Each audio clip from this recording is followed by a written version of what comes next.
كتاب أنزلناه إليك مبارك ليدبروا آياته وليتذكر أولو الألباب. نحمده ونصلي ونسلم على رسوله الكريم اما بعد فاعوذ باللہ من الشیطان الرجیم بسم اللہ الرحمن الرحیم۔ سورہ البقرہ کی ترکیب نحوی اور صرفی ہم کر رہے ہیں، اور اس وقت ہمارے سامنے ہے آیت نمبر 249 249۔ تو آپ اگر جانتے ہیں کہ یہ بنی اسرائیل ہی کا ایک قصہ ہے جو چل رہا ہے، اور اسی کے تسلسل میں یہ آیہ مبارکہ ہمارے سامنے آتی ہے۔ تو اس کا ہم گرامیٹیکل انالیسس کرتے ہیں، پھر اس کا ہم ترجمہ کریں گے۔ تو دیکھیں کہ اس کی ابتدا ہوتی ہے فَلَمَّا فَصَلَ طَالُوتُ بِالْجُنُودِ۔ اس میں جو فا شروع میں آپ کو نظر آ رہی ہے، اس کو آپ استئنافیہ اس صورت میں کہیں گے کہ جب آپ یہ سمجھیں کہ یہ ایک نیا جملہ ہے، اور یہ واو عاطفہ بھی ہو سکتی ہے کہ پچھلی جو آیات ہیں اس کے ساتھ یہ کنیکٹڈ ہے۔ فصلہ لما، تو لما جو ہے یہ بالکل اس کے اعراب ویسے ہی ہیں جیسے آپ اذا کے کرتے ہیں، یعنی اس کو آپ کہتے ہیں کہ یہ ظرف ہے لما یستقبل من الزمان، ظرفیہ حینیہ تتضمن معنی الشرط، یہ بھی کہتے ہیں۔ مطلب ہے کہ اس کے اندر شرط کے معنی پائے جاتے ہیں، اور یہ ظرف ہے، اور آپ کو پتہ ہے کہ ظرف مضاف ہو کے آتا ہے۔ تو فصلہ یہ فعل ماضی ہے، مبنی ہے، فتح پہ لام کے اوپر زبر ہے۔ طالوت یہ فاعل ہے، مرفوع ہے، تا کے اوپر آپ کو پیش نظر آ رہی ہے۔ بالجنودی با جو ہے یہ حرف جر ہے، اور الجنود یہ اس میں مجرور بالکسرہ ظاہرہ ہے، اور یہ جندی کی جمع ہے، جندی کہتے ہیں سپاہی کو۔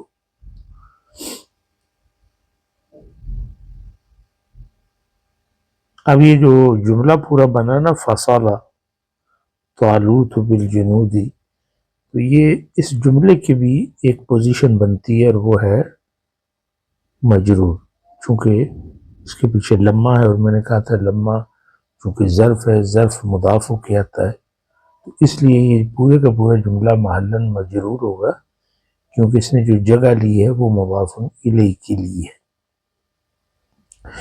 ترجمہ کیا ہوگا؟ پس جب فصلہ کہ ویسے عربی زبان میں معنی ہوتے ہیں الگ کرنا، لیکن یہاں پہ فصلہ بالجنود ہے، با اس کی پریپوزیشن لگی ہے، تو اس کا مطلب ہوتا ہے لے کر نکلنا، یعنی جب طالوت فوجوں کو لے کر نکلا۔ قال تو اس نے کہا،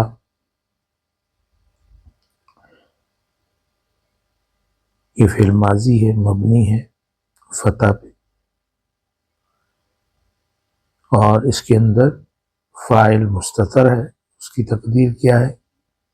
ہوا، اور ہوا کس کی طرف لوٹتا ہے؟ طالوت کی طرف، کہ طالوت نے کہا۔ انا حرف مشبہ بالفعل ہے، حرف توکید و نصب بھی کہتے ہیں۔ اللہ لفظ جلالہ ہے، آپ دیکھیں ہاں کے اوپر زبر ہے، کیوں؟ اس لیے کہ یہ انہ کا اسم ہے، اور آپ کو پتا ہے انہ کا اسم منصوب ہوتا ہے۔ مبتلیکم، یہ جو مبتلی ہے نا، یہ اگر اس کو آپ دیکھیں تو یہ کس باب سے ہے؟ یہ باب افتعال سے ہے، یعنی ابتلا یبتلی، اس کا مطلب ہوتا ہے آزمانا۔ ابتلا اس نے آزمایا، یبتلی وہ آزماتا ہے، تو مبتلن اس کا اسم الفاعل ہوتا ہے۔ اگر ال نہ لگا ہو نا تو لام کے نیچے تنوین ہوگی، مبتلن۔ ال لگائیں گے تو آپ کہیں گے المبتلی۔ دراصل اس کی جو یا ہے نا یہاں پہ، اس کے اوپر پیش ہے، لیکن اس کو آپ پڑھ نہیں رہے کیونکہ سکل واقع ہوتا ہے۔ تو مبتلی یہ جو اس میں فاعل ہے، تو اس کو آپ کیا کہیں گے کہ یہاں پہ یہ مرفوع ہے بالضمہ المقدرہ علی الجاء للثقل، وہ ضمہ ہے، پیش ہے، لیکن یا کے اوپر ہے، چھپا ہوا ہے، اس کا اظہار ہم نے نہیں کیا، اس کو ہم نے پڑھا نہیں، تلفظ میں نہیں آیا، چونکہ اس سے سکل واقع ہوتا ہے۔ اگر آپ یہ کہیں کہ مبتلیکم تو سکل ہوگا نا، اور یہ مرفوع کیوں ہے؟ چونکہ یہ انہ کی خبر ہے، اور ساتھ یہ مضاف بھی ہے، اور کم جو ہے یہ ضمیر متصل ہے، مبنی ہے، اور محلاً مجرور ہے، مضاف الیہ۔ بنہر، باہر فجر ہے، نہر نہر کو کہتے ہیں، دریا کو کہتے ہیں، اور اس کو ہا کے سکون سے بھی پڑھا جاتا ہے اور زبر سے بھی پڑھا جاتا ہے، نہرن بھی پڑھا جاتا ہے، نہرن بھی پڑھا جاتا ہے۔ انہار اس کی جمع ہے، تو باہر فجر ہوگی، نہر اس میں مجرور ہے بالکسرہ ظاہرہ ہے، را کے نیچے آپ کو دو زیریں نظر آ رہی ہیں، ایک کی جگہ دو زیر اس لیے ہے کہ نکرہ ہے۔ تو یہ جو پورا جملہ بنا ہے نا، ان اللہ مبتلیکم بنہر، تو اس کی بھی ایک پوزیشن بنتی ہے اعراب میں، اور وہ ہے نصب کی حالت ہے، چونکہ یہ مقول القول ہے۔ فمن شرب منہ، اب اس میں یہاں پہ جو فا ہے یہ عطف کی ہے، اور من یہ اسم شرط ہے، اس کو کہتے ہیں اسم شرط جازم، اور یہ مبنی ہے لیکن محلاً یہاں پہ مرفوع ہے، چونکہ یہ مبتدا بن کے آتا ہے۔ شربہ فعل ماضی ہے، مبنی کس پہ؟ فتح پہ، اور محلاً مجزوم ہے، چونکہ اس کے پیچھے اسم شرط جازم آیا ہے۔ یہ بتایا تھا نا کہ من اگر فعل مضارع پہ داخل ہوتا ہے تو اس کو جزم دیتا ہے، جگہ جزم کی، اس لیے ہم اس کو شربہ کو محلاً مجزوم کہیں گے۔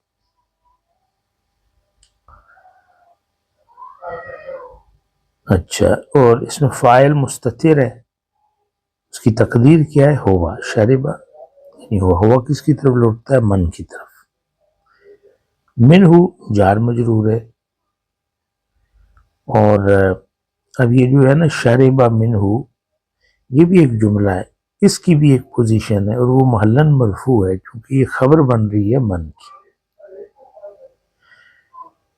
اور یہ شربہ جو ہے یہ فعل الشرط بھی ہے۔ فلیس منی میں فا کیا ہے؟ فا جو ہے یہ الواقعہ فی جواب شرط، یہ جواب شرط میں ربط پیدا کرتا ہے، لنک پیدا کرتا ہے، تو یہ حرف رابط ہے۔ اب لیسا آپ کو پتہ ہے کہ یہ فعل، اس کو کہتے ہیں فعل ماض ناقص جامد، اور اس کا اسم ہوتا ہے، اور وہ اس کے اندر چھپا ہوا ہے، ضمیر مستتر، اور وہ ہوا، لیسا کے اندر ہوا ہے جو اس کا اسم ہے۔ لوٹتا کس کی طرف ہے؟ من کی طرف. تو اس طرح منی، یہ جیسے من ہو تھا تو بالکل اسی طرح منی، من حرف جر ہے اور یا جو ہے یہ مجرور ہے. اور کس سے متعلق ہیں؟ یہ لیسا کی خبر سے متعلق ہے. آپ یہ بھی کہہ سکتے ہیں کہ اس کی خبر معذوف ہے، اور پھر آپ یہ کہہ سکتے ہیں کہ منی جو ہے یہ شبہ جملہ ہے اور یہ محلن منصوب ہے، کیونکہ لیسا کی خبر کانا کی طرح منصوب ہوتی ہے. پھر اگلی جو واو ہے یہ عطف کی ہے. فلیس منی واو ومن لم یطعمہ، تو اس میں من یہ پہلے کی طرح، یعنی اس میں شرط ہے، جازم ہے، ٹھیک ہے، محلن مرفوع ہے، مبتدا واقع ہو رہا ہے. لم آپ کو پتہ ہے کہ یہ حرف نفی ہے جو فعل مضارع کو جزم دیتا ہے. تو اب یطعم اب دیکھیں مجزوم ہے، تو اس کے ایک جزم کی وجہ تو یہ ہو سکتی ہے چونکہ اس کے پیچھے لم ہے، لیکن ایک جزم کی وجہ من بھی ہو سکتا ہے نا، کیونکہ من حرف شرط جازم ہے. تو اس لیے ناوی اس کو ترجیح دیتے ہیں کہ یہاں پہ اس کا جو جزم ہے یہ من کی وجہ سے، یہ فعل الشرط. اور اس کے اندر فاعل ایک ضمیر ہے مستتر، اس کی تقدیر کیا ہے؟ ہوا. ہا کیا ہے؟ یا تام ہو کیا ہے؟ یہ ضمیر ہے اور محلن منصوب ہے چونکہ مفعول بھی ہے. وہ جو اگلا آپ کو فا نظر آ رہا ہے نا، یہ فا یہ رابط، اس کو کہتے ہیں فا حرف رابط، جواب الشرط چونکہ آ رہا ہے تو یہ فعل الشرط اور جواب الشرط میں لنک پیدا کر رہا ہے. انا وہی حرف مشبہ بالفعل ہے. ہو یہ ضمیر متصل ہے، مبنی اور محلن منصوب ہے چونکہ انا کا اسم ہے. منی جو ہے یہ جار مجرور ہے، یہ پہلے بھی گزرا ہے، یہ انا کی خبر ہے. الا اس کو حرف استثناء کہتے ہیں، ادات استثناء بھی کہتے ہیں.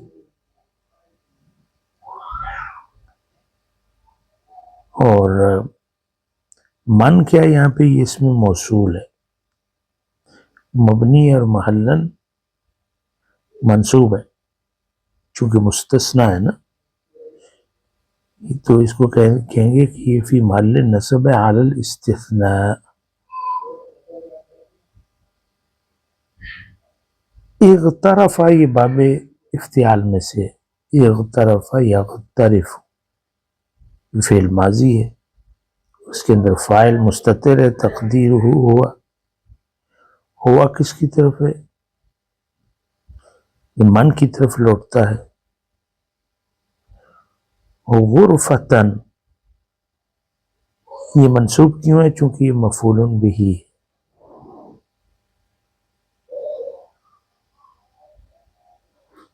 بیدہی با حرف جر ہے، ید مجرور ہے بالکسرہ ظاہرہ ہے. اور ہو یہ ضمیر ہے متصل ہے، مبنی اور محلن مجرور ہے مضاف الیہ.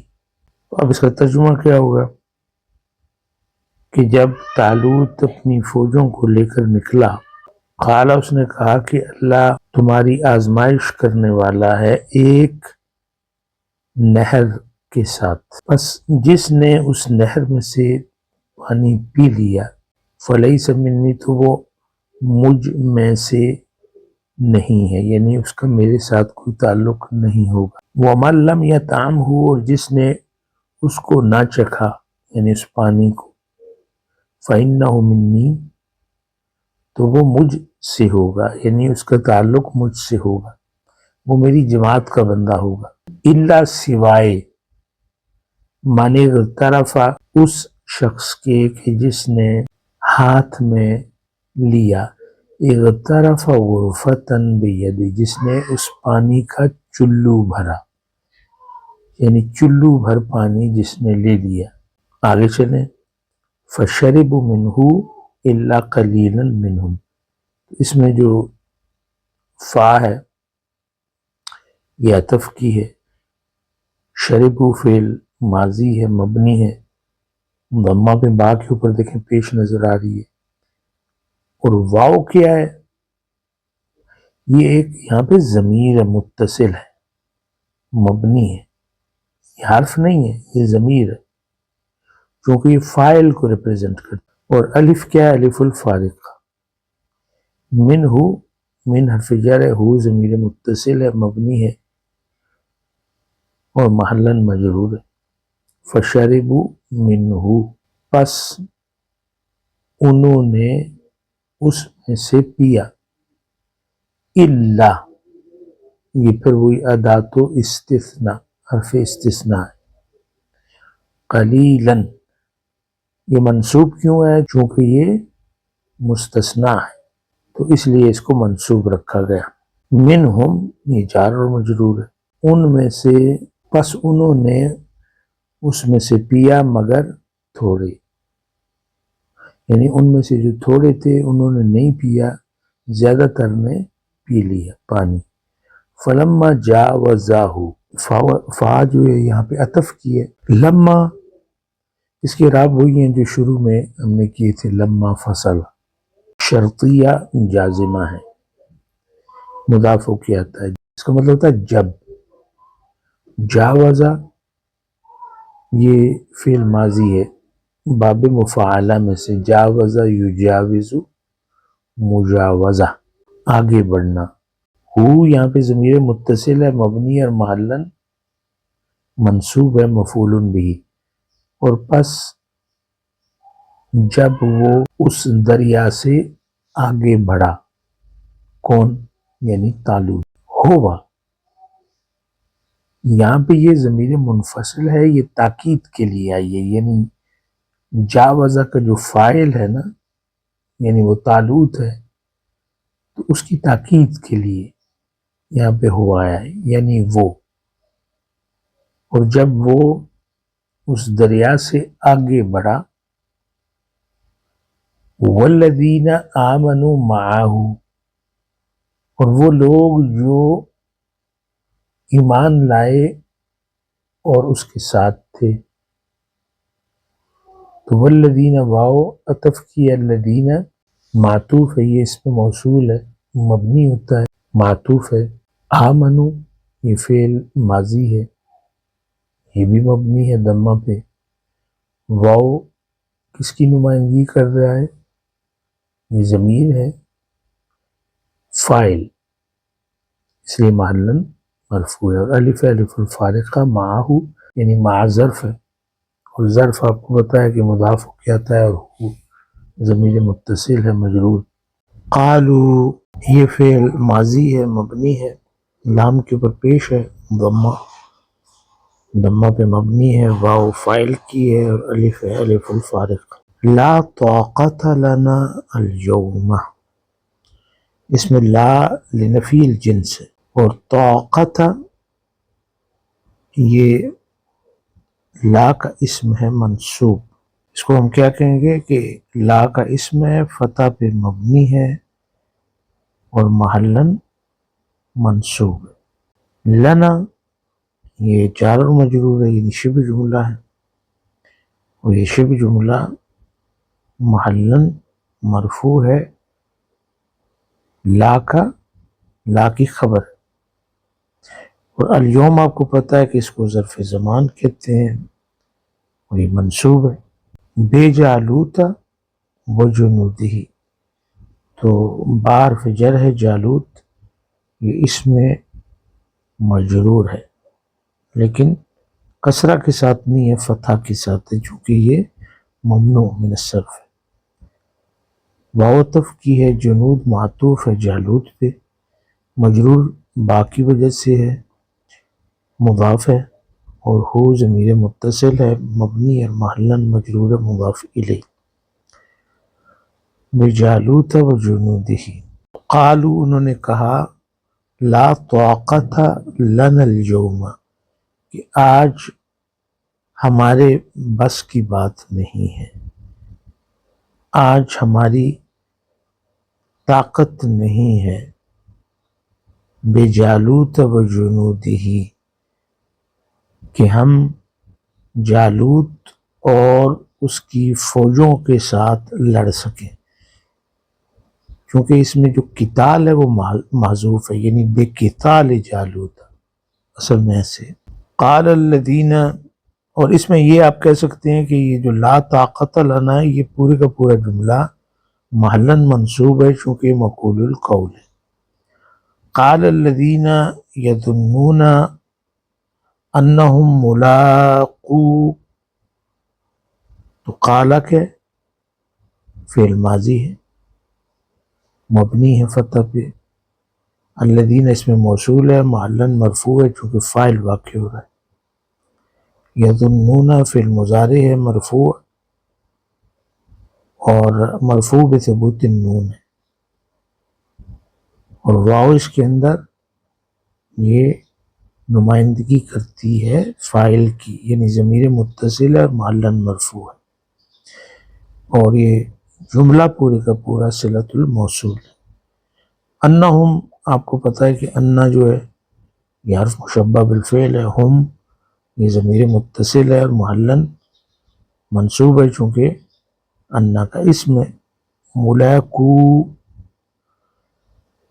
لاق یلاقی یہ باب مفاعلہ کا اسم فاعل ہے، ملاقن کہتے ہیں ملاقات کرنے والا، ملاقونا ملاقینا یہ جمع مذکر سالم ہے، تو اس کا نون گر گیا ہے اضافت کی وجہ سے چونکہ مضاف ہے، اور واو اس کی مرفوع ہونے کی نشانی ہے، اس لیے ہم کہیں گے ملاقو یہ مرفوع ہے بالواو چونکہ جمع مذکر سالم ہے۔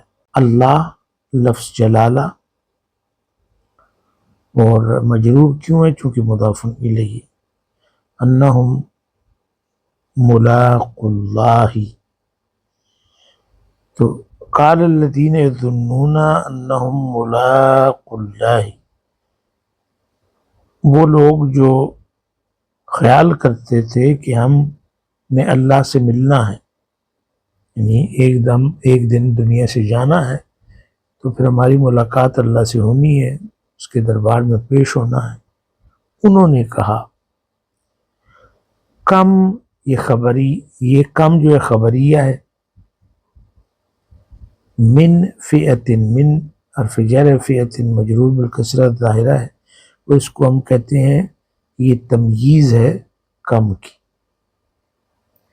یعنی کتنے ہی گروہ ہیں، اس کا معنی ہے کتنے ہی گروہ ہیں، اور یہ فئہ موصوف بھی ہے چونکہ قلیلۃ اس کی صفت، کتنے ہی تھوڑے گروہ ہیں، کتنی ہی تھوڑی سی جماعتیں ہیں۔ غلبت جو غالب آ گئیں، تو غلبت یہ فعل ماضی ہے مبنی ہے فتح پہ، تا التانیث ہے، اور اس کے اندر جو فاعل ہے مستتر ہے تقدیر ہیہ سے مراد فئہ، فئتن کثیرتن، اب آپ کو تنوین نظر آ رہی ہے زبر والی چونکہ یہ مفعول بھی بن رہا ہے اور موصوف بھی ہے، کثیرہ اس کی صفت ہے، جیسے قلیلہ تھی نا تو قلیلہ یہ صفت مشبہ ہے قلہ یقل سے جو فعل لازم ہے، اسی طرح کثیرہ بھی صفت مشبہ ہے کثر یکثر جو فعل لازم ہے اس سے ہے، تو کتنی ہی کم جماعتیں ہیں، کتنے ہی کم گروہ ہیں، عدد میں جو کم تھے وہ ان گروہوں پر غالب آ گئے جو عدد میں زیادہ تھے، بِإِذْنِ اللَّهِ اللہ کے حکم سے، تو با حرف جر ہے اذن، اس میں مجرور بالکسرہ ظاہرہ اور مضاف بھی ہے اللہ، مضاف الیہ مجرور بالکسرہ ظاہرہ، واللہ مع الصابرین، اس میں واو تفکیہ اللہ، اس میں جلالہ ہے،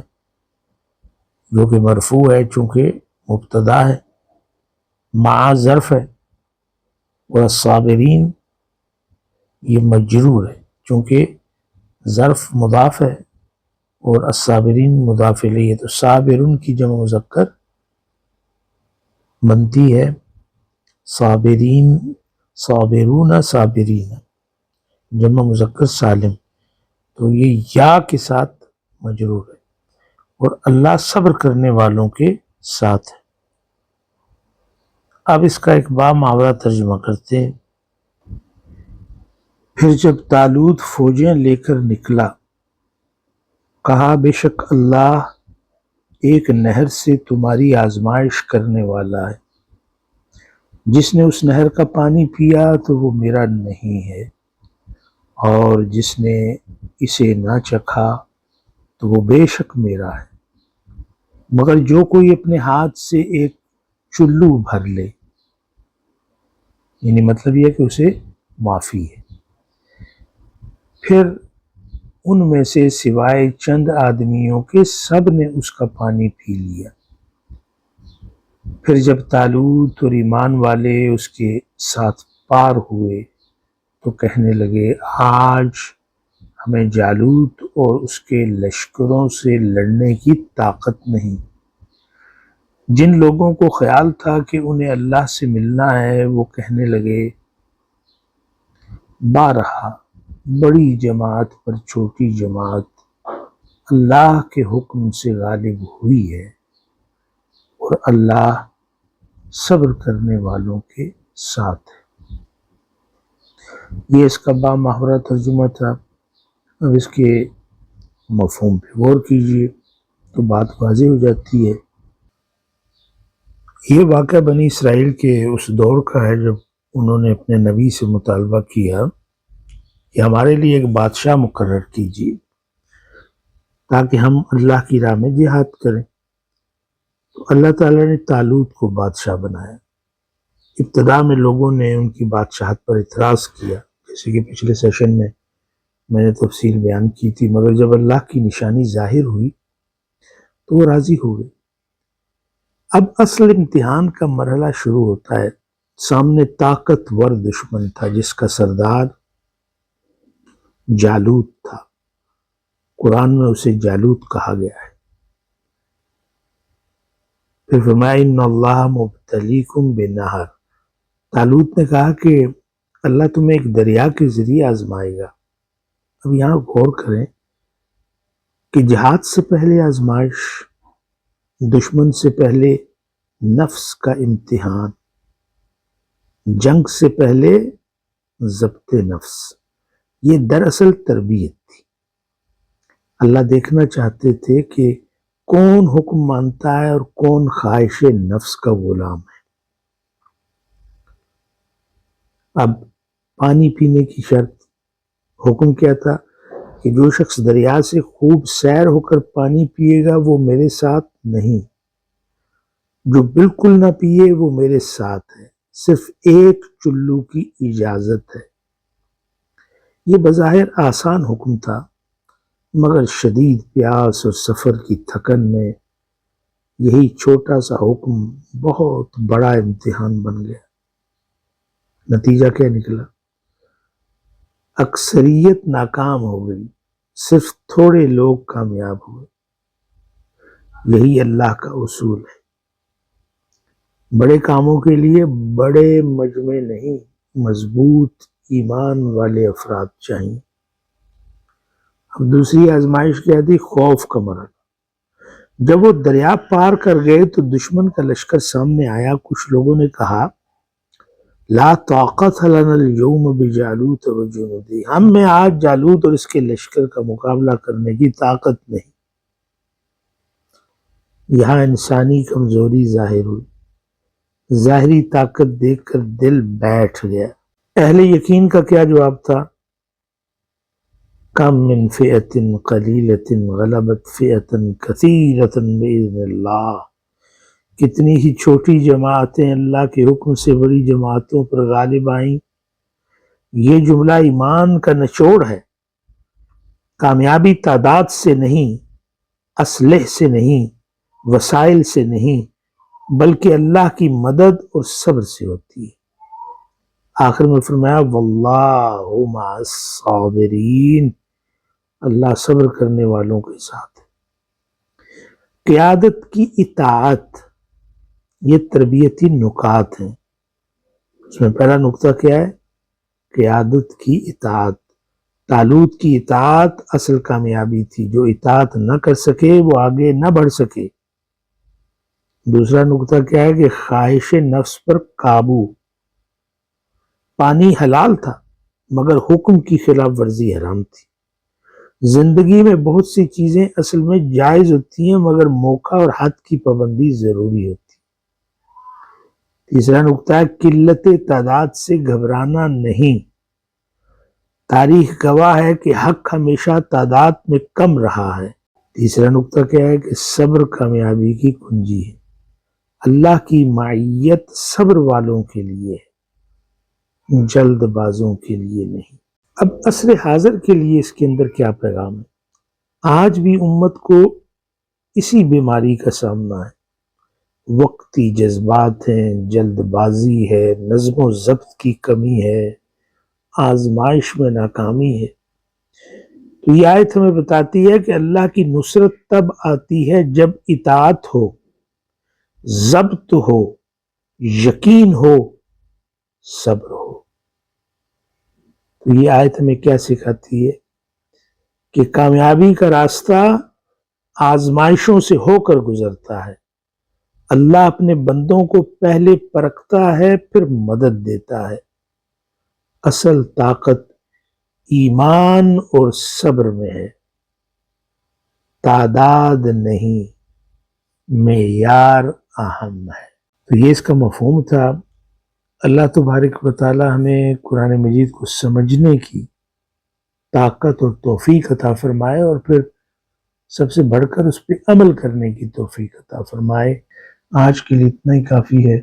وما علینا الا البلاغ۔